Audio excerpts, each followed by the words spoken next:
Всем привет! С вами Якимов Игорь. Наступает холода, и тема обогрева волнует очень многих. И сегодня мы будем рассматривать конвекционный обогреватель «Солнечный бриз» от компании Rema. Мы рассмотрим, как им пользоваться, но на канале кроме видео по отоплению есть ролики по электрике, сантехнике и ремонту. Подписывайтесь на канал и жмите колокольчик, чтобы не пропустить новые видео. Особая благодарность за ваши лайки и репосты. Конвектор имеет такой брутальный дизайн, черный цвет. Он покрыт черным порошковым покрытием, износостойким. Он полностью железный, за исключением колесных опор. Тут с помощью лазера сделана надпись Rema. Металл прожжен насквозь. Сбоку находятся регуляторы, термостат и двойной выключатель. С помощью этого выключателя можно включить в режим обогрева 1 кВт или в режим 2 кВт, включив оба выключателя. Я данный конвектор заказывал у производителя. Ссылку на сайт производителя вы найдете в описании. Почему я выбрал именно конвекторный обогреватель? Задача стояла такая. Есть помещение, в котором стоит душевая кабина. Летом там тепло, а зимой прохладно. Задача такая. Надо быстро нагреть помещение, принять душ. А после принятия душа это помещение греть не обязательно. Какие варианты есть решения? Первое. Так как есть в доме газовое отопление, то можно в это помещение провести дополнительную батарею. Это надо прокладывать трубы, сверлить стены, вешать эту батарею, потом подсоединяться к работающей системе отопления. И это вполне серьезный ремонт, им не хочется заниматься. У меня уже есть тепловентилятор, которым нагревалось это помещение до конвектора. Основная проблема в том, что он сильно шумный. Во-вторых, от него идет запах, так как в нем сгорает пыль. И после такого нагрева помещения приходится это помещение проветривать.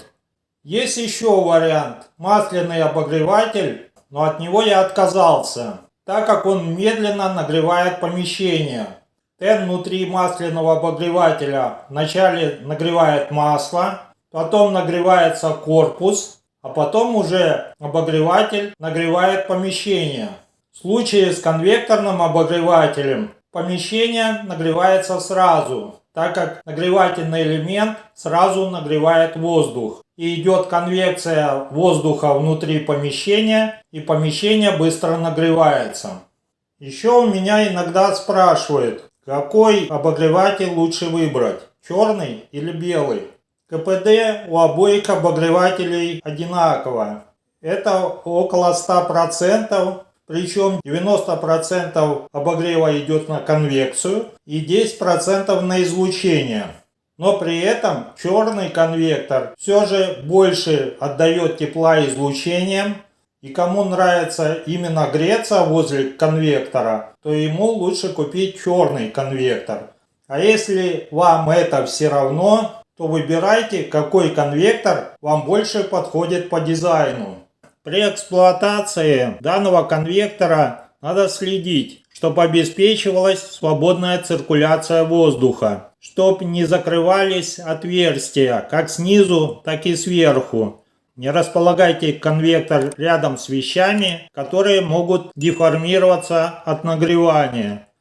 Давайте посмотрим, что внутри этого обогревателя. Основой конвектора является современный монолитный X-образный нагревательный элемент.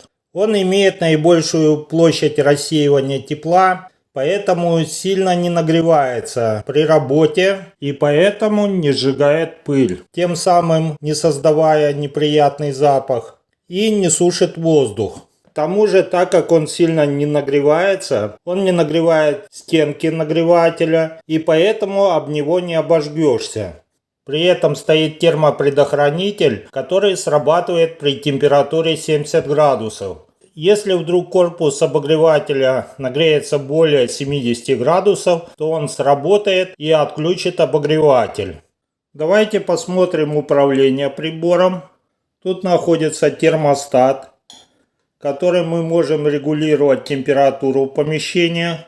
Работает термостат как в утюге. Или полностью включает нагревательный элемент, или выключает. При этом мощность нагревательного элемента можно управлять этими двумя клавишами.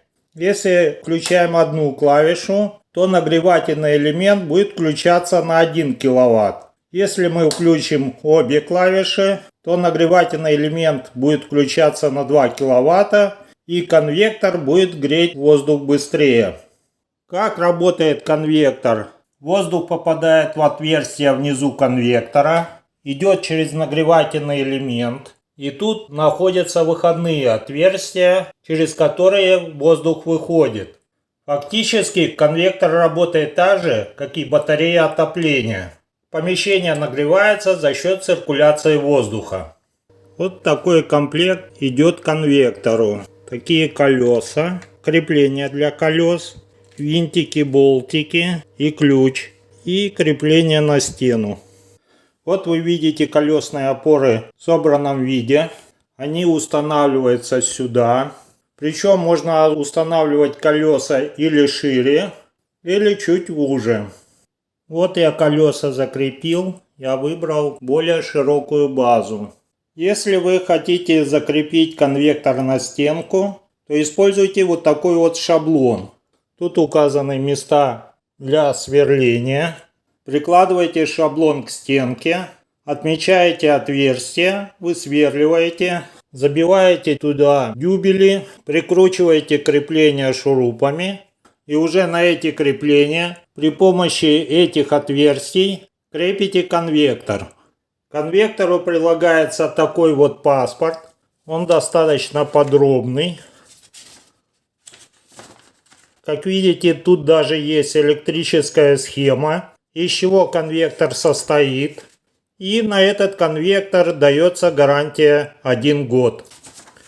Сзади на паспорте приводится расчет, какой мощности нагреватель нужен для вашего помещения. Если у вас остались вопросы по конвектору, пишите в комментариях. Ссылку на производителя конвектора я оставил в описании. Там же вы можете проконсультироваться у производителя.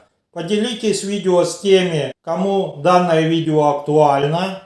У меня на канале еще много роликов про электрику, сантехнику и ремонт. Подпишитесь на канал, чтобы не пропустить новые ролики. Ставьте лайк и до встречи в новых и старых роликах.